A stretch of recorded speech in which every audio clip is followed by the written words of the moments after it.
बहुत समय के बाद सीकर में दोबारा से आपके यहाँ इतना सुंदर कार्यक्रम का आयोजन हो रहा है।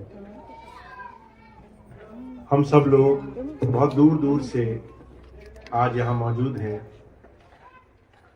सत्संग और आज के इस सुंदर कार्यक्रम के लिए जितने भी हमारे प्रेमी भाई बहनों ने प्रयास किया, सबसे पहले उनके लिए बहुत बहुत आभार और बहुत धन्यवाद।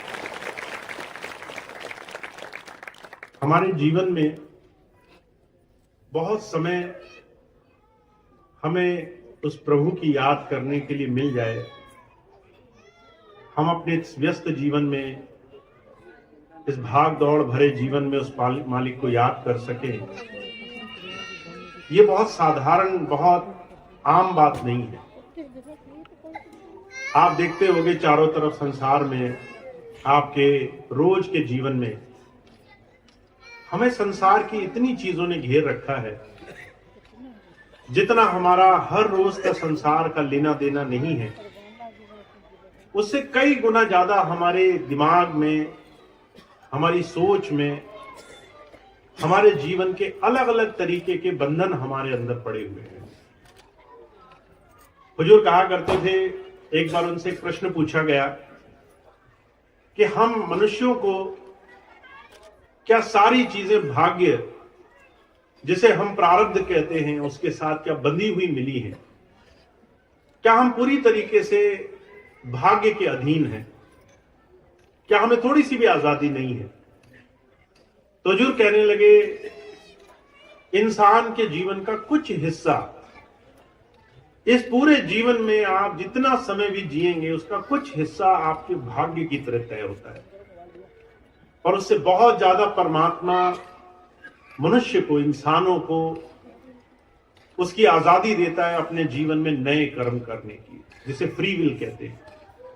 आप नई चीजें करने के लिए पूरी तरह से तो स्वतंत्र हो, पर वो नए कर्म, वो नए काम आप स्वतंत्रता से कर पाओगे या नहीं कर पाओगे, ये आपकी समझ पे निर्भर करता है। कई बार आपने देखा होगा, आप अपने जीवन में चाहे कितनी भी नई चीजें करो, पर वो सारी चीजें आपके समझ के दायरे में ही होंगी। अगर आपके समझ का दायरा सीमित है, अगर आपने सोचा कि मेरा घर, मेरा गांव, मेरा कस्बा, मेरा मोहल्ला, बस इतना ही जीवन है, तो आपके लिए उससे ज्यादा समझ का दायरा नहीं बढ़ेगा। महाराज जी इस बात को बड़े सुंदर एक मिसाल की तरह फरमाया करते थे।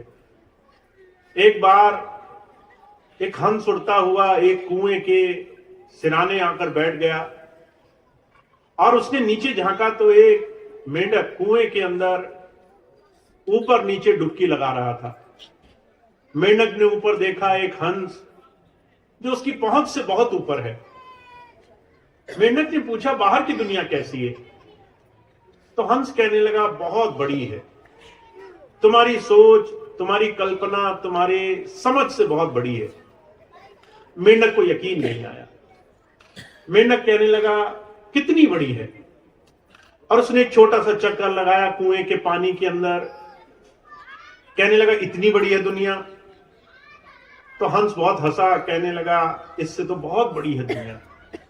अब आप इस बात को समझना, क्योंकि हम और आप संसार को देखते हैं, पर जितना हम देख पाते हैं वो भी सीमित दायरा ही है। वो भी हमारी परिकल्पना, समझ, हमारी किसी न किसी प्रभाव के कारण बनी हुई संसार की समझ है। हंस बहुत हंसा, कहने लगा, इससे तो बहुत बड़ी दुनिया है। मेंढक ने और थोड़ा बड़ा चक्कर लगाया, कहने लगा, इससे बड़ी तो नहीं होगी। अब हंस हंसा, कहने लगा, तुम क्या बात करते हो? तुम जो चक्कर लगा रहे हो उसकी तुलना संसार से कैसे कर सकते हो? हंस को आश्चर्य हुआ। मेंढक ने सोचा शायद हंस मजाक करता है। उसने बहुत दरियादिली से पूरे कुएं का एक चक्कर लगा दिया, एक एक कोना नाप लिया, कहने लगा, इससे बड़ी तो दुनिया नहीं हो सकती है। अब हंस जानता था कुएं के पानी की परिधि, कुएं का पानी, उसका चारों तरफ नाप लगा के भी आप बाहर दुनिया कितनी बड़ी है उसकी तो आप कोई गिनती ही नहीं कर सकते। उसने फिर से हंसकर बोला, दुनिया इससे भी बहुत बड़ी है। मेंढक ने डुबकी लगाई, कहने लगा, चल झूठा, तुझे क्या पता, तू तो झूठ बोलता है, इससे बड़ी दुनिया नहीं हो सकती। कुएं के मेंढक को लगता था जितना कुआं है उतनी ही बड़ी दुनिया है, पर हंस जानता है दुनिया में ऐसे अनगिनत असंख्य कुएं समा सकते हैं। हमारी और आपकी कई बार समझ संसार में उस परिवेश में बनती है जिसमें हम पले बड़े होते हैं, उस संस्कार में बनी होती है जो संस्कार हमें बचपन में सिखाया जाता है, उन तरीकों से होती है जिन तरीकों से हम अपनी समझ बनाते हैं।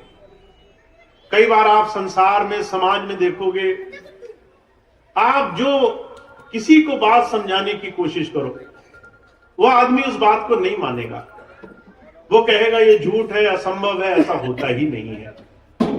पर हुजूर कृपाल सिंह जी महाराज कहा करते थे, ये जो हमारी फ्री विल है, हमारी जो आजादी है, वो भी आजादी नहीं है, क्योंकि कहीं ना कहीं हम अपनी मन, अपनी समझ, अपनी बुद्धि, अपने विचार के अधीन हैं, उससे ज्यादा हम नहीं सोच पाते।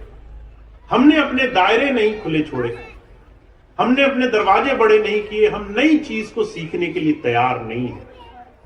और महाराज जी इसको बड़ी सुंदरता से कहा करते थे, कई बार लोग अपने भूतकाल को अपना जो स्वतंत्र समय होता है वो मान लेते हैं।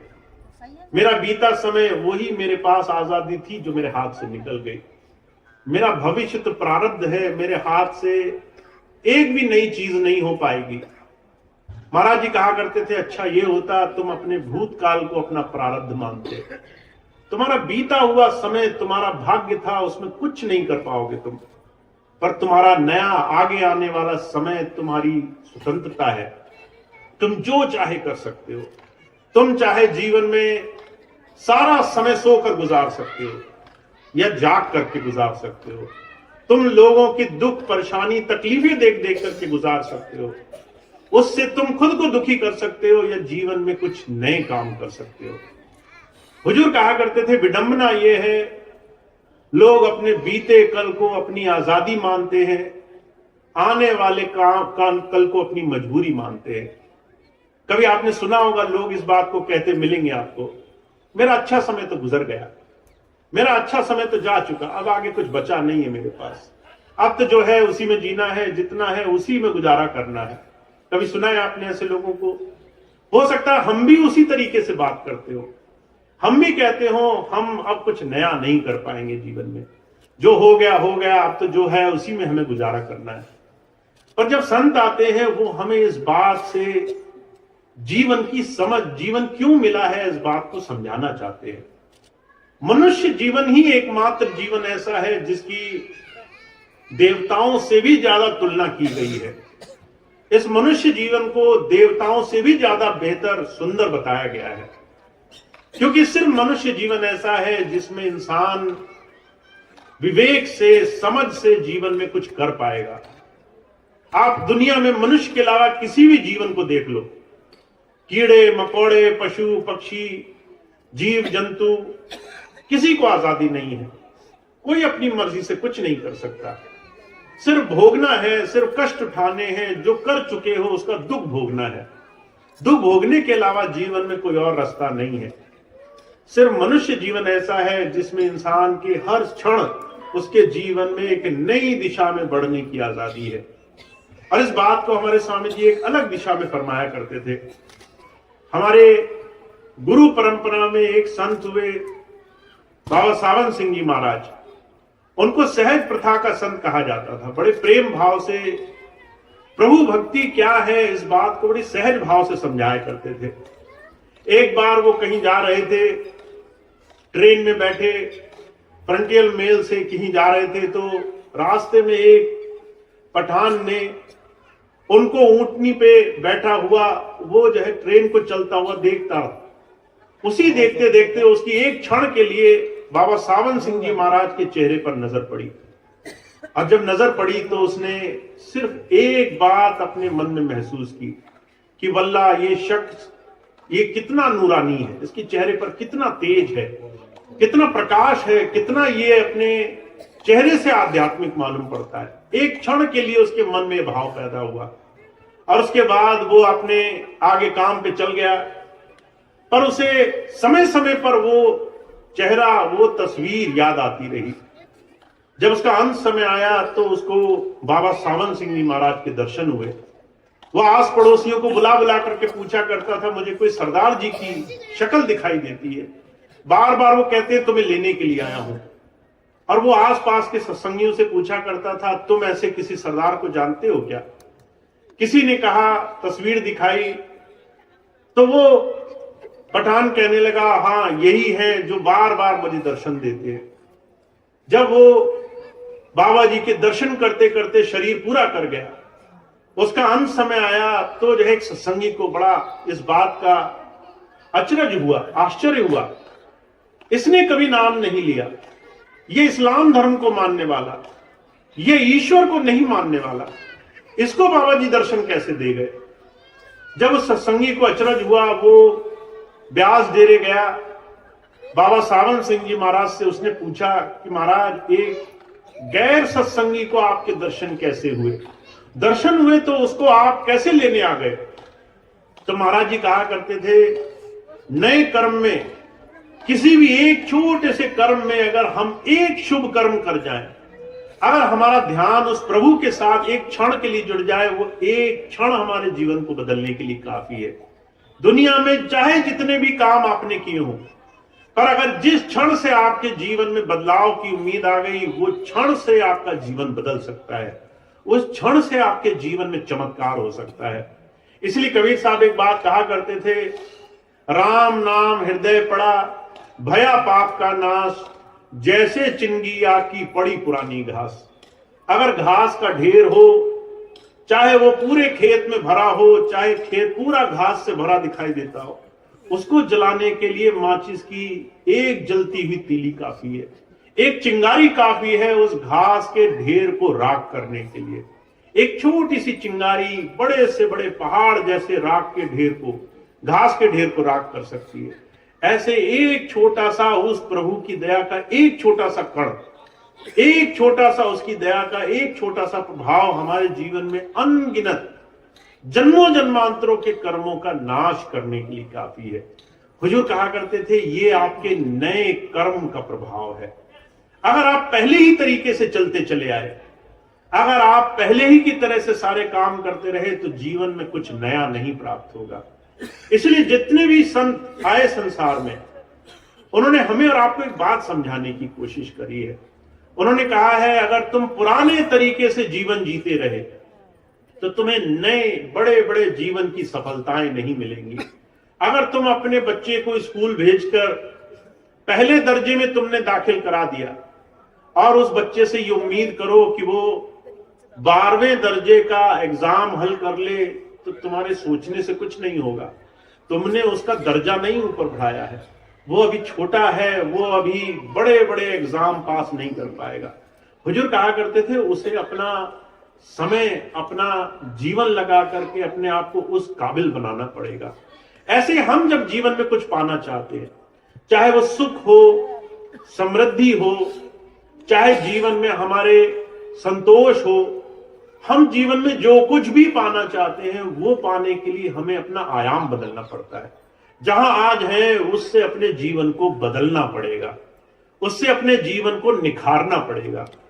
अगर आप हर रोज वही काम करते हो, आप सुबह उठे और रात सोने तक आप 24 घंटे दुनिया की चिंताओं में मगन हो, आपको छोटी छोटी चीजें परेशान कर रही हैं, आपको लोगों से तकलीफ है, आपको धन, कारोबार, पैसा, मान, समृद्धि, इन चीजों की चिंताएं सता रही हैं। अगर आप एक क्षण भी अपने जीवन में इन चीजों से हटने का तरीका नहीं ढूंढ पा रहे, तो जो कहा करते थे, जितने भी लोग वही पुराने ढर्रे पर जीवन जीते हैं, उन्हें नई चीजें नहीं प्राप्त होती, उन्हें जीवन में नई सफलताएं नहीं प्राप्त होती। तो गुरु सब भी संसार में आए तो ये बात हमें समझाना चाहते हैं, तुम पहले अपने हृदय पर हाथ रखो और अपने आप से पूछो तुम क्या पाना चाहते हो। अगर तुम्हारे जीवन में तुम्हें किसी बड़ी चीज की आशा है, तो तुम्हें अपने पुराने तरीकों में भी कुछ बदलाव करना है। अपना समय कुछ नए तरीके से खर्च करना है, नए तरीके से अपने जीवन को जीने वाला बनना है। मुझे बड़ी सुंदर एक घटना याद आती है। महाराज जी कई बार एक मिसाल दिया करते थे। लैला मजनू दो प्रेमी हुए जिनके किस्से आज के जगत में बहुत कई बार सुनाए जाते हैं। लैला मजनू, शीरी फरहाद, इनके प्रेम के किस्से बहुत मशहूर हुए। ऐसे ही लैला मजनू का एक किस्सा हुजूर फरमाया करते थे आध्यात्मिकता की दृष्टि से। मजनू बहुत साधारण व्यक्ति था, उसको राजकुमारी से प्रेम हो गया और प्रेम कुछ इस तरीके का हुआ कि उसे दिन रात 24 घंटे अपने ख्यालों में चलते फिरते उठते बैठते सिर्फ राजकुमारी का ध्यान रहा करता था। ऐसी हालत हो गई कि उससे जो भी नाम पूछता था वो सिर्फ लैला का ही नाम रटता था। उससे उसका नाम पूछे वो लैला का नाम बताया करे। लोग कहने लगे पागल हो गया, ऐसा कौन प्रेम करता है, प्रेम में इसका दिमाग चला गया, मति खराब हो गई। पर मजनू ने किसी की परवाह नहीं करी। एक दिन मजनू को पता चला कि राजकुमारी वो दरबार से बाहर खैरातियों को खैरात बांटने आएगी, जो मांगने वाले होते हैं उनको दाद देने आएगी।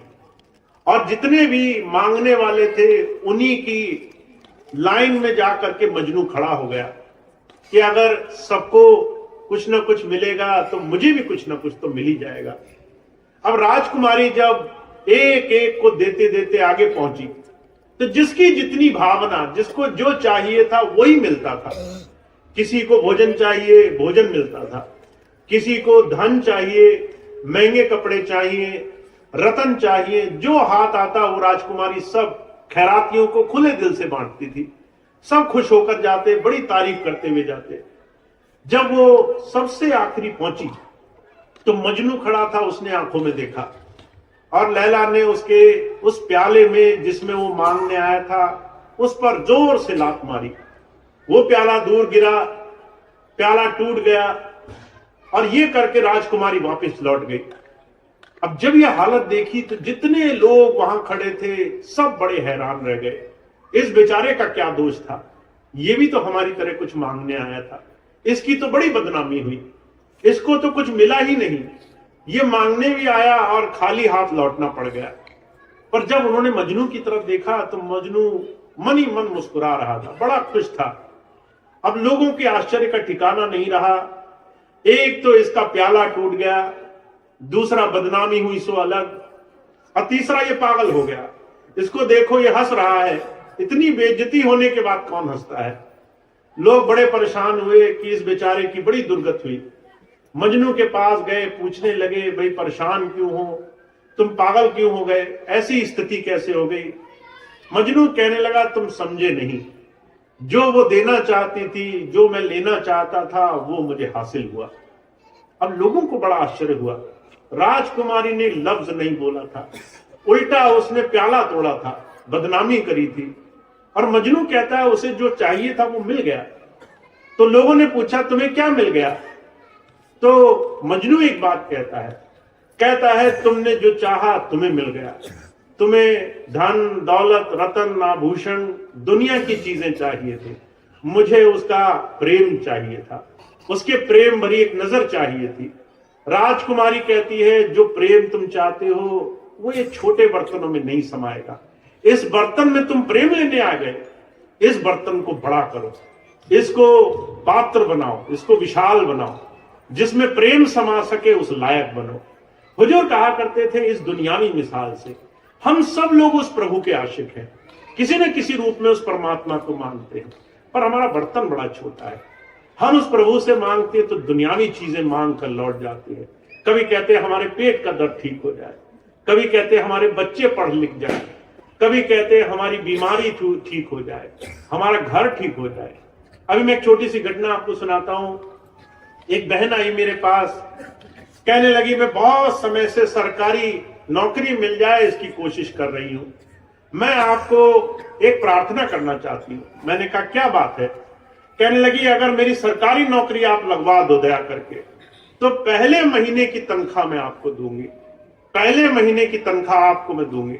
मैंने कहा अगर मैं तुम्हारी सरकारी नौकरी लगवा सकता हूं जिससे तुम्हें सारा जीवन सरकारी तनख्वाह पर तुम्हारा जीवन गुजारा होगा, तो 1 महीने की तनख्वाह से मेरा क्या गुजारा होगा? जो काम सारा मैं करा सकता हूं उसे तुम छोटी सी चीज से मुझे कैसे राजी कर ले जाओगे? मांगने का तरीका अगर भौतिक हो तो परमात्मा राजी नहीं होता, परमात्मा उससे खुश नहीं होता। हुजूर बड़ी सुंदर एक मिसाल फरमाया करते थे, आपने भी देखा होगा। छोटा सा बच्चा होता है, बड़ा रोता है, जिद करता है, बहुत कहता है मुझे बिस्कुट दे दो। आप एक बिस्कुट का पैकेट खरीदते हैं, उसे दे देते हैं। जब आप प्यार में उससे कहते हैं मुझे भी उसमें से दो, तो बड़ा आनाकानी करता है। आप उससे 10 बार मांगेंगे, वो नहीं देता। आप उसको बहुत प्यार से फुसलाने की कोशिश करेंगे, वो हर बार ना नुकर करता है। जब आप बहुत उससे कहेंगे तो अपना वो पैकेट खोलेगा, एक बिस्कुट निकालेगा, एक कोना तोड़ेगा और वो कोना आपको दे करके उपकार जताएगा, मैंने तुम्हें देखो कुछ खाने को दिया। आप जानते हो उस बच्चे की क्षमता नहीं है कि वो कुछ दे सके, उसने आपसे ही पाया है। आप ही का दिया हुआ आपको देने में वो इतनी झिझक कर रहा है, इतना मांगने पे भी उपकार जता रहा है कि मैंने दिया, अब तुम इससे आनंद मनाओ। हुजूर कहा करते थे ऐसी हालत तुम्हारी हमारी है। हम उसी प्रभु का दिया हुआ, उसी परमात्मा का बख्शा हुआ उसको दे करके उपकार जताते हैं। हम कहते हैं प्रभु तुम हमें ये दो, हम तुम्हें इसमें से इतना देंगे, तुम्हें जीवन में बहुत कुछ मिल जाएगा। तो जो कहा करते थे पात्र बड़ा छोटा है। हम देने योग्य जब तक अपने आप को मानते हैं तब तक हम संसार में उस प्रभु से कुछ मांग नहीं पाते। उस परमात्मा से मांगने का तरीका हमें नहीं आता, हम उससे कभी भी नहीं मांग सकते हैं। जब भी तुम सौदेबाजी करोगे इसके बदले ये दूंगा, तब तब हाथ खाली जाएंगे, क्योंकि तुम्हारे पास कुछ अपना होगा तभी तो उसे कुछ दे पाओगे। हुजूर कहा करते थे कि नंगे ही आवन नंगे जावन ये है रचनाबाजी। हम जब संसार में आए खाली हाथ आए थे, और अगर आप किसी को संसार से जाते हुए देखना कभी, तो जो शरीर पे कफन पहनाया जाता है उसमें जेब नहीं लगाई जाती, वो उसमें एक फूटी पाई भी साथ नहीं ले जा पाता। जो होता है वो भी सब परिवार वाले यही जो खींच लेते हैं। अगर शरीर पे कपड़ा भी अच्छा पहना होगा तो वो भी उतार लेते हैं, कहते इसकी भी जरूरत नहीं रही, इसको एक सस्ता सा कपड़ा पहना दो, इससे ज्यादा इसकी कोई अस्तित्व नहीं है इसका। हुजूर कहा करते थे इस सच्चाई को संत हमें और आपको दिखाना चाहता है। जब तुम आए खाली हाथ आए, जब तुम जाओगे खाली हाथ जाओगे। अगर तुम्हें यह बात समझ में आ जाए कि तुम्हारे हाथ हमेशा से खाली थे, ये सौदेबाजी तो तुम्हारी प्रभु से लगी हुई है, यही तुम्हारे नुकसान का कारण है, तो तुम्हें इस संसार में उस प्रभु से जुड़ने का तरीका आ जाए। तो संत आते हैं, वो कहते हैं प्रभु से मांगने का तरीका, कभी भी संसार से, दुनिया की उपलब्धियां, दुनिया की बड़ी बड़ी चीजों से उसके साथ सौदेबाजी करने का तरीका नहीं होता, उसकी शरणागत होने का तरीका होता है। तुम उसके शरण में पहुंचने वाले बनो, तुम उसको जो कुछ भी मानते हो उन सारी चीजों को भूल भुला करके अपने आप को नतमस्तक करने वाले बनो, उससे सिर्फ उसी को मांगने वाले बनो, उसकी याद अपने हृदय में आ सके, बस इतना प्रेम भाव लाने वाले बनो। तो हमारे जीवन में हम जिस रास्ते पर लगे हुए हैं, महाराज जी कहा करते थे वो तभी प्राप्त होगा जब तुम आज का जीवन बदलोगे। क्योंकि अगर तुम्हें आज के जीवन से कुछ मिल रहा होता, अगर मैं आपसे कहूं आज जो जीवन जी रहे हो उसमें तो बड़ा सुकून होगा आपको, अब और तो कुछ बाकी नहीं रहा। अगर कल आपके जीवन का आखिरी दिन हो, परमात्मा कहे कि चलो बुलावा आ गया, कल चलना है वापस, तो क्या तुम राजी होगे? क्या तुम कहोगे कि हाँ प्रभु मैंने सब कर लिया, अब कुछ करना शेष नहीं रहा, मुझे सारी चीजों से अब छुटकारा पाने की चाह रह गई? अगर तुम राजी होगे तो मान लिया जाए कि तुम आज अपने जीवन से राजी हो, खुश हो, तुमने अपने जीवन में जो किया उसका तुम्हें जो परिणाम मिला उससे संतुष्ट हो। पर मुझे एक भी ऐसा नहीं मिला जो कहता हो मेरा जीवन पूरा हो गया, मेरे जीवन में जो मैं आज हूं वो पर्याप्त है मेरे लिए। मुझे बड़ी सुंदर एक घटना याद आती है। एक बार स्वामी जी के पास एक बूढ़ी माता गई, कहने लगे स्वामी जी मेरे को दूसरा जन्म देना, मैं इस जीवन से संतुष्ट नहीं हूं, सारा जीवन मैंने सबके लिए किया पर पलट कर किसी ने मेरे लिए कुछ नहीं किया, ना मैं परिवार से राजी हूं, बच्चों ने कभी मेरा मान नहीं रखा, मैं कभी घर से राजी नहीं हुई, बहुत किया मैंने, किसी ने पलटकर एक बार धन्यवाद तक नहीं किया, मैंने सबके लिए किया, कहीं से मुझे कुछ नहीं मिला, 2 घड़ी सुकून नहीं मिला, ये जीवन बेकार है, सब दुखी दुख भरे हुए हैं, मुझे अगला जीवन देना, अच्छा जीवन देना। स्वामी जी बहुत हंसे। स्वामी जी कहने लगे, जिस अच्छे जीवन की कामना में तुम आज अपना ये जीवन बर्बाद करे जा रही हो, तुम्हें पता भी है कि अगला जीवन तुम्हारा अच्छा होगा या इससे भी बदतर हो जाएगा, जो अभी है उससे भी खराब मिल जाए, इसकी तुम्हें क्या आशा है? तुम्हें कैसे पता अगला जीवन अच्छा मिलेगा?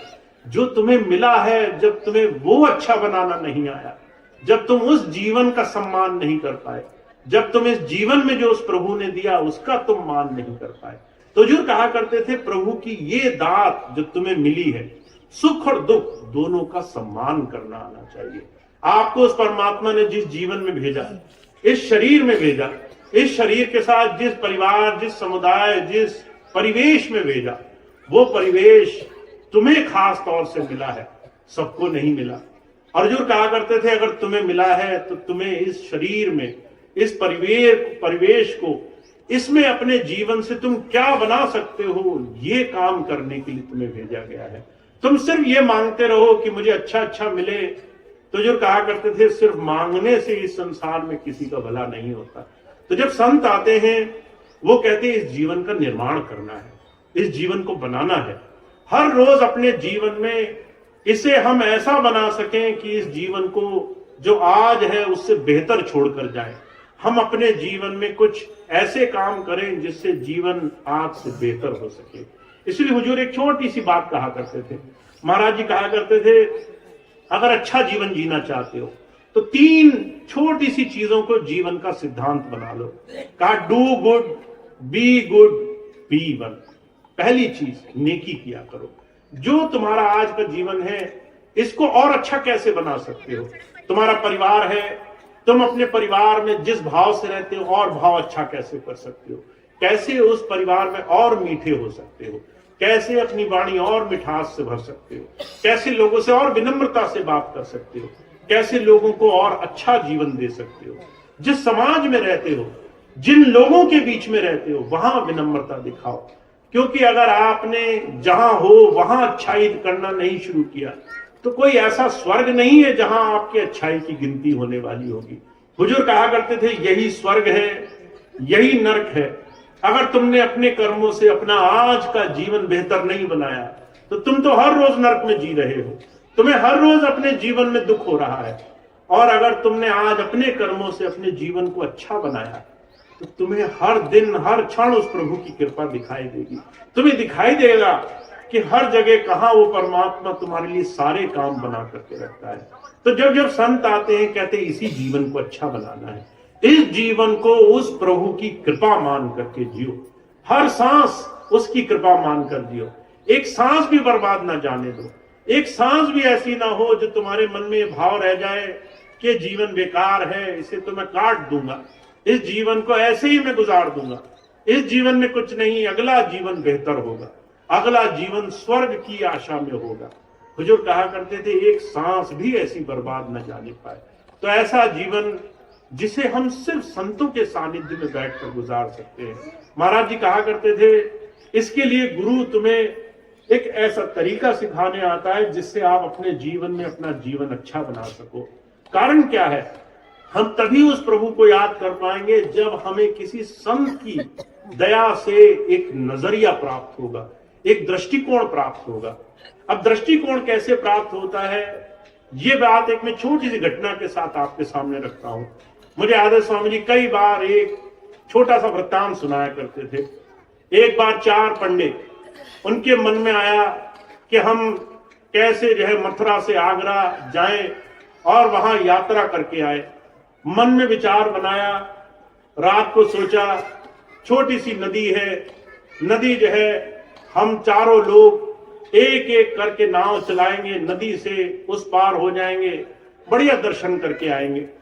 अब मन में भाव बनाया तो रात के चारों तैयार हो गए। जब तैयार हो गए तो नाव तैयार कर ली, पूरी तरह से तैयारी से बैठ गए। फिर सोचने लगे कि जो है रास्ता लंबा है अगर भांग घोट के पी ली जाती तो बड़ा आनंद रहता, रास्ता बड़ा आसानी से कटता। अब ये सोच करके भांग पी ली, जब भांग पी तो मगन हो गए, और जब मगन हो गए तो सोचने लगे कि अब तो रास्ता बहुत अच्छा कट रहा है। चारों ने एक एक करके पूरी रात नाव चलाई, और जब सुबह उठे, जब होश आया तो सोचने लगे अब तो दूसरे पार है, अब तो जो है श्री कृष्ण के दर्शन करेंगे, जाएंगे मंदिर में, उनके दर्शन करके हमारा जीवन अच्छा होगा। पर जो है जब सुबह आंख खोली तो घाट वैसा ही दिखाई दिया, वही आगरा का घाट। अब सोचने लगे हम दूसरी पार क्यों नहीं लगे। लोगों से पूछा कि अरे भाई हमने तो रात भर नाव चलाई, हम कहाँ हैं? तो लोगों ने कहा भाई तुम आगरा में ही हो, अभी नहीं पहुंचे दूसरी तरफ। तो उन्हें बड़ा आश्चर्य हुआ, रात भर नाव चलाते रहे, चारों ने बड़ी मेहनत की, दूसरे पार क्यों नहीं लगे? तो किसी कुशल मल्लाह ने कहा अरे भाई नाव चलाने से पहले रस्सी भी खूंटे से उतारनी होती है, तुमने रस्सी तो हटाई नहीं, तुम वहीं बंधे रहे जहां पर सुबह बंधे थे। रात भर नाव तो चलाई पर तुम्हारी नाव टस से मस नहीं हुई, वहीं की वहीं पड़ी रही। तो जो कहा करते थे हम भी बड़ी नाव चला रहे हैं, दिन रात खूब दौड़ लगा रहे हैं, पर हमारी रस्सी तो अभी ढीली नहीं हुई, हमारी रस्सी वहीं की वहीं बंधी है, हम वहीं के वहीं खड़े हैं, हर रोज मेहनत करते हैं और हर रोज कहते हैं आज का जीवन अच्छा नहीं गुजरा, अगला दिन अच्छा गुजरेगा। तो जो कहा करते थे जो भविष्य की आशा है कि तुम्हारा आगे आने वाला जीवन अच्छा होगा, ये हमें सिर्फ दुख में ले जाता है। जब संत आता है तो वो तुम्हारा दृष्टिकोण बनाता है, वो कहता है जीवन में बाहर से चमत्कार नहीं होंगे, अंदर से चमत्कार होंगे। अंदर तुम शांति लाओगे, अंदर सुख लाओगे, अंदर सुकून लाओगे, अंदर प्रभु प्रकट होगा, अंदर जीवन में परमात्मा का वास होगा, तभी जीवन अच्छा होगा। तो इसके लिए संत की दया, उसका दृष्टिकोण, उसका सानिध्य हमारे जीवन को इस संसार की भाग दौड़ से बचाता है। गुरु ये नहीं कहता संसार छोड़ दो, दुनिया की जिम्मेदारी छोड़ दो, वो कहता है इसके अंदर रहना कैसे है, वो रहने का तरीका सीख लो। तुम दुनिया के सारे काम करो पर दुनिया में फंसना मत, दुनिया की एक एक जिम्मेदारी करो, जितनी जरूरी है सारे काम करो, पर जरूरत से ज्यादा इस संसार में उलझना मत, इस संसार से फंसकर मत रहना। इसीलिए जितने भी महापुरुष आए उन्होंने सिर्फ एक ही बात पर जोर दिया है, अगर आपने अपने जीवन को आज बदलना नहीं शुरू किया तो ये आशा कि आपका जीवन अपने आप बदल जाएगा, ये आशा दुनिया में कोई पूरी नहीं कर पाया है। तो अगर आप चाहते हैं आपका आज का निजी जीवन, व्यक्तिगत तौर पे, मैं अगर किसी बंद कमरे में बैठा हूं और मैं अपने जीवन में सोचता हूं मेरा जीवन अच्छा कैसे होगा, तो आपको किसी संत की दया दृष्टि से समझना पड़ेगा, हर रोज अपने जीवन में एक एक करके अपने जीवन को सही दिशा में बढ़ाते चलो, हर रोज जतन करो, हर रोज जीवन को ऐसा बनाओ जिससे आप अपने जीवन में अपने सही साधन की तरफ बढ़ो। तो जो कहा करते थे अगर आप कुछ करोगे तो आपको कुछ मिलेगा, और अगर आप कुछ करोगे नहीं, सिर्फ सारी रात भांग पीट करके नाव चलाते रहोगे, तो जो है दूसरे पार नहीं लगोगे, दूसरी पार जाने का अवसर नहीं मिलेगा। तो हमें अपने जीवन में अगर कुछ पाना है तो हमें अपने जीवन में किसी संत का सानिध्य चाहिए, किसी संत से हमें अपने जीवन को बदलने का तरीका चाहिए, उस बदलाव की तरफ हर रोज हम चलें, ऐसा दृढ़ संकल्प चाहिए। तो हमारे स्वामी जी महाराज यही बात कहते हैं, आप तभी अपने जीवन को सफल कर पाओगे जब आप अपने जीवन की जिम्मेदारी अपने ऊपर लोगे। पहले खुद अपने जीवन को सुंदर बनाने के लिए प्रयास किया करोगे, अपने जीवन में सही दिशा में आगे बढ़ोगे। तो यही बात धर्म की है, यही बात हमारे स्वामी जी महाराज की है कि हमें अपने जीवन को हर रोज अपनी जिम्मेदारी मानकर इस जीवन में धीरे धीरे बदलाव लाना शुरू करना है। छोटा सा बदलाव बहुत बड़े बड़े चमत्कार करता है। महाराज जी कहा करते थे अगर 1 इंच भर का अगर नाव आप चलाते हो, अगर गाड़ी आप चलाते हो, अगर आप एक दिशा से दूसरी तरफ जाते हो, अगर 1 इंच का हर क्षण आप अपने लक्ष्य से थोड़ा सा परिवर्तन करते जाओ तो आपका लक्ष्य बदल जाएगा। आप अगर कहो कि मुझे यहां से दिल्ली जाना है और हर रोज थोड़ा थोड़ा अपनी दिशा बदलते जाओ, आप दिल्ली से किसी दूसरी ऐसी दिशा पहुंच जाओगे जहां पर आपका जीवन आपकी सही और अच्छी जगह आपको ले जाने वाला बनेगा। एक छोटे से परिवर्तन से ये काम हो सकता है। ये परिवर्तन जीवन है। इस परिवर्तन को जिसने अपना लिया वही धर्म को समझ पाया, वही उस प्रभु जी की भक्ति कर पाया, वही ईश्वर को सच्ची भक्ति से, सच्चे प्रेम से बना पाया। जिसने परिवर्तन नहीं किया, जो बैठा रहा, वो जो है आस्था में बैठा रहा, वो अपने जीवन में कुछ चमत्कार नहीं कर पाया है।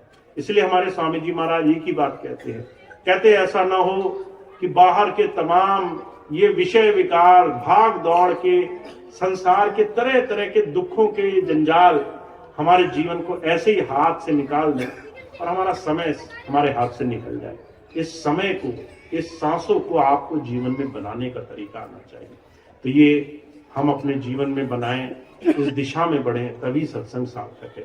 तो इतनी बात स्वामी जी की है जो मैंने आज आपकी सेवा में रखी।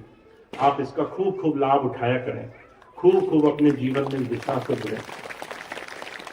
अब इससे आप कैसे जुड़ेंगे, इसका एक छोटा सा बहुत ही सुंदर, बहुत ही जरूरी हिस्सा है कि आपको सत्संग मिला करे। मैं आपको एक छोटी सी बात बताऊं, अभी आप यहां से बाहर निकलेंगे और मुश्किल से 10 कदम चलेंगे, अचानक आपको कोई बाहर दुनिया का आदमी मिलेगा और वो आपको कोई ऐसी बात बताएगा जिससे फौरन हमारा दुनिया की तरफ मन चला जाएगा। कोई कहेगा तुम्हें पता है तुम्हारे पड़ोसी ने तुम्हारे लिए ये बुरा कर दिया, तुम्हें पता है किसी ने तुम्हारे लिए ये गलत कर दिया, कोई तुम्हारे पीठ पीछे ऐसे गाली दे रहा था। एक क्षण नहीं लगेगा मन को दुनिया में भटकने में। इसको कुसंगत कहा गया है। ये कुसंगत 24 घंटे चल रही है। ऐसे में अगर सत्संग आप कभी कभी करो, महीने में, 6 महीने में, तो जो कहा करते थे एक तरफ, पूरी तरफ, चारों तरफ कालिक भरी हो और वहां थोड़ा सा ही एक सफेदी का अंश हो, वो भी कभी कभी, तो जो है वो कालिक की ही तरफ, वो बुराई ही की तरफ हमारा ध्यान खिंचा रहता है।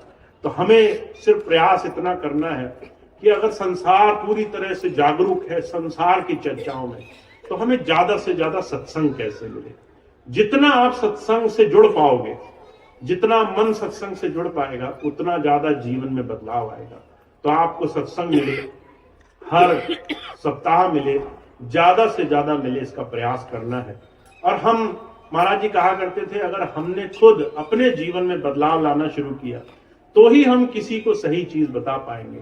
मुझे बड़ी सुंदर एक बात याद है, महाराज जी एक बात कहा करते थे, कई बार माता पिता वो अपने बच्चों को बहुत अच्छा कुछ सिखाना चाहते हैं और जब वो अच्छा सिखाना चाहते हैं तो उन्हें लगता है कि हम जो कहेंगे उससे बच्चे के जीवन में प्रभाव आएगा, बदलाव आएगा।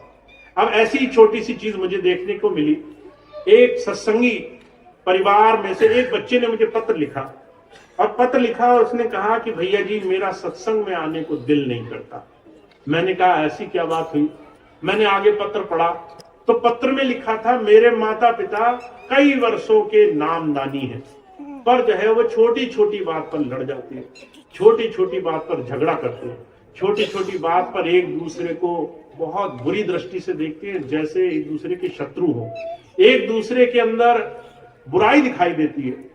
कभी आपने देखा अगर कोई बाहर का आदमी लड़ने आ जाए तो उसकी आंखों में आपको स्नेह नहीं दिखाई देगा, प्रेम नहीं दिखाई देगा। वो बच्चा कहता है मुझे कई बार अपने जब माता पिता लड़ते दिखाई देते हैं तो मुझे उस वक्त एहसास ही नहीं होता कि एक दूसरे से प्रेम भी करते होंगे। मैं सोचता हूं अगर इतने साल गुरुजी से जुड़ने के बाद इनके अंदर प्रेम नहीं आया तो मेरे अंदर ही कैसे आ जाएगा। तो मैं निरुत्तर हो गया। मैंने कहा एक बच्चे ने कितनी ऊंची बात कही। उसने कहा कि आपने बच्चे को खूब अच्छा सिखाया होगा। कौन माता पिता है जो अपने बच्चे को अच्छा नहीं सिखाता। पर एक चीज जो महाराज जी कहा करते थे, संसार में सिखाना कुछ नहीं होता है। आप किसी को कुछ नहीं सिखा सकते हो, आप बस अपना आदर्श प्रस्तुत कर सकते हो। आप कितने अच्छे हो, आप अच्छे हो तो सामने वाला अपना अच्छाई सीख जाएगा। अगर आप स्वयं अच्छे नहीं हो और आप दूसरे को कहते हो अच्छे बनो, तो लोग वो कहेंगे पीठ पीछे जा करके कि हमें जो है ये गलत पाठ पढ़ा रहा है, खुद तो दूसरी दिशा में जा रहा है और हमें कहता है कि तुम दूसरी दिशा में चले जाओ। तो महाराज जी कहा करते थे इस संसार में कोई किसी को कुछ नहीं सिखा सकता है अगर वो खुद उन चीजों को खुद अमल करके नहीं देखता है। तो हमारे जीवन में हमारा आचरण, स्वभाव, हमारा व्यक्तित्व, हम क्या हैं, यही सब कुछ है। और इसीलिए हुजूर कहा करते थे, मैं तुम्हें कहीं पहुंचाना नहीं चाहता हूं। ऐसा नहीं है कि परमात्मा आज से 100 साल बाद कहीं तुम्हें मिलेगा, पर ये जो यात्रा है भक्ति की, ये जो साधना का तुम्हारा हर रोज का ये परिश्रम है, ये हर रोज तुम्हें अच्छा बनाता जाएगा। तुम्हारे जीवन में तुम्हें कैसे अच्छाई को शामिल करना है, कैसे बुराइयों को अपने रोज के जीवन से हटाना है, क्रोध हटाना है, ईर्ष्या हटानी है, कैसे अपनी वाणी मीठी करनी है, कैसे अपने जीवन में किसी को विनम्रता से, सहनशीलता सीखनी है, कैसे धैर्य सीखना है, ये चीज तुम्हें मैं सिखा दूंगा। तो हमारे स्वामी जी महाराज एक बात कहते हैं, वही बात गोस्वामी जी ने, वही बात तुलसी साहब ने भी कही है। कहा, वर्षीकरण एक मंत्र है, तज दे वचन कठोर, तुलसी मीठे वचन से सुख उपजे चौर। कहते हैं अगर आप वर्षीकरण मंत्र सीखना चाहते हो, वर्षीकरण मंत्र जानते हो क्या होता है? किसी को भी अपने वश में करने वाला महामंत्र। अब कौन ऐसा है जो कहेगा कि मुझे ये मंत्र नहीं आना चाहिए? हर एक आदमी चाहेगा भाई मेरे पास ऐसा मंत्र तो जरूर होना चाहिए, मैं जिसको चाहे अपने काबू में कर लूं, जब चाहे जैसे चाहे मेरे हिसाब से लोग चले। और हुजूर कहा करते थे बहुत आसान सा तरीका है। कहते अगर कोई कड़वी बात भी कहनी हो ना तो मिठाई से कहो, मीठे होकर कहो, थोड़ा जबान में विनम्रता रखो। अगर तुमने विनम्रता से कोई बात कही तो तुम्हारी कड़वी बात भी लोग सुनकर उसका मर्म जान लेंगे, उसके पीछे तुम्हारा भाव जान लेंगे। और अगर तुमने अच्छी बात भी कड़वाहट से कही, ताना मारकर कही, अगर तुमने बहुत अच्छी बात कही पर तुम्हारे तरीका सही नहीं था, तो महाराज जी कहा करते थे तुम्हारे 100% की बात भी लोग उसे बेकार जानकर छोड़ देंगे। तो तरीका बदलना होगा। अगर आपने तरीका नहीं बदला है, जीवन में स्वभाव नहीं बदला है, जीवन में अपना जीने का तरीका नहीं समझ में आया है, तो गुरु जी की बात नहीं समझे हो। तो गुरु जी आपको सिर्फ इतना समझाना चाहते हैं कि जीवन में अच्छाई बुराई तो चलती रहेगी, तुम क्या बनोगे ये ज्यादा मायने रखता है। तुम मनुष्यता सीखोगे या तुम सिर्फ अपने अंदर की सिर्फ गलत भावना निकाल करके ही जीवन जी पाओगे। तो हमारे स्वामी जी महाराज सिर्फ एक बात कहते हैं, आप अगर जीवन जीना चाहते हो तो ऐसे जियो कि आपके स्वभाव से, आपके आचरण से, आपके व्यक्तित्व से लोग आपसे प्रभावित होने लग जाए। और एक आखिरी बात मैं कहता हूं, अगर आपको देख करके किसी की आंखों में चमक आ गई तो समझ लीजिए आपने कुछ कमाया है। और अगर आपको देखकर लोग कहने लगे अरे बला टल जाए, जल्दी से घर चला जाए, हमारे घर ना रुके, तो समझ लो आपने जो कुछ भी आप सोचते हो कमाया है उसकी कीमत शून्य है, वो कुछ नहीं कमाया आपने।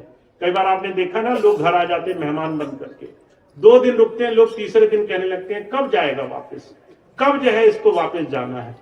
अगर आपको कोई रखना पसंद नहीं करे तो समझ लो वो आपका जो जीवन है उसको बस उतना ही बर्दाश्त कर पा रहा है, उससे ज्यादा क्षमता नहीं है उसकी। वो कहेगा नहीं पर वो आपको समझा रहा है, कह रहा भैया कब घर जाओगे। तो जो कहा करते थे तुम्हारा व्यक्तित्व लोगों को तुम्हें अपने पास बिठा करके, तुम्हारे नजदीक बैठकर उनकी आंखों में चमक होनी चाहिए कि ये इंसान, इसके पास बैठकर मुझे खुशी है, इसके पास बैठकर मैं कुछ सीखूंगा। तो हमारे महाराज जी कहते थे ये हमें और आपको सीखना है, हम कैसे बन पाए। तो इसी का नाम भक्ति है। तुम अपना जीवन कैसा बना ले जाओगे। तो इतनी बात कह के मैं अपनी बात समाप्त करूंगा। आप इस बात को सीखें, इससे अपने आप को गुरु चरणों में जोड़ें, इससे ज्यादा सौभाग्य जीवन में किसी और चीज का नहीं है। तो इतनी बात स्वामी जी की है जो आज आपकी थी। अब आज का कार्यक्रम समाप्त होगा, एक प्रार्थना होगी, उसके बाद आज का कार्यक्रम समाप्त होगा। मैं एक छोटी सी बात आपको बता दूं, हमारा ये जो सत्संग का कार्यक्रम है राजस्थान में कई बार थोड़े थोड़े समय पर लगता है, तीसरे महीने, चौथे महीने, पर हर रोज भारत में कहीं ना कहीं सत्संग होते हैं। उस सत्संग को अगर आप जानना चाहें, उससे जुड़ना चाहें, तो एक बहुत आसान सा तरीका है। इधर दाईं तरफ जो एक चित्र लगा है उस पे नीचे एक बार कोड है जिसपे आप ऑनलाइन सत्संग की जो प्रणाली है, सत्संग का जो तरीका है, जो चैनल है, उससे जुड़ सकते हैं। कई तरीके हैं जिससे आप हर रोज होने वाले सत्संग से जुड़ सकते हैं। और मैं एक छोटी सी बात बताऊं, अभी पिछले दिनों दिल्ली में एक माता जी मिली जो चल फिर नहीं सकती है। वो मुझे कहने लगी, भैया जी मुझे बड़ी खुशी है कि मैं ऑनलाइन आपका सत्संग हर रोज सुन पाती हूँ। आज आप सीकर में हैं, कल आप हिरनौदा थे, कल आप जयपुर होंगे। अब मैं तो नहीं जा सकती इतनी दूर, पर हर रोज मुझे सत्संग मिल जाता है, हर रोज मुझे सीख मिल जाती है, हर रोज मैं समझ रही हूँ गुरुजी मुझसे क्या कहना चाहते हैं। तो ये एक बहुत सुंदर व्यवस्था है। आप चाहे बाहरी रूप में कभी भी गुरुजी से बहुत जल्दी ना मिल पाए, पर आप उनकी विचारधारा से जीवन में लाभ कमाते रह सकते हैं। तो उसके लिए बहुत आसान तरीका है। आपके पास अगर फोन है तो आप इस बारकोड को स्कैन करके जो ऑनलाइन सत्संग के चैनल हैं, जो भी चर्चाओं के, बहुत सारी सामाजिक चर्चाएं, बहुत सारी दूसरी चर्चाएं होती हैं, वो सारे चैनल से एक बार आप जुड़ जाएंगे। और अगर आप जुड़ गए तो आपको हर रोज जहां भी सत्संग होगा अपने आप संदेश आते रहेंगे कि आज का सत्संग आ गया, कल का सत्संग आ गया। आपको अपने आप वो आपके घर बैठे आपको संदेश आते रहेंगे कि आप सत्संग सुन सकते हैं, सत्संग उपलब्ध है। और आपको आसानी हो जाएगी जो भी गुरु की, जो भी संत मत की विचारधारा है उसको हर रोज अपने जीवन का हिस्सा बनाने की।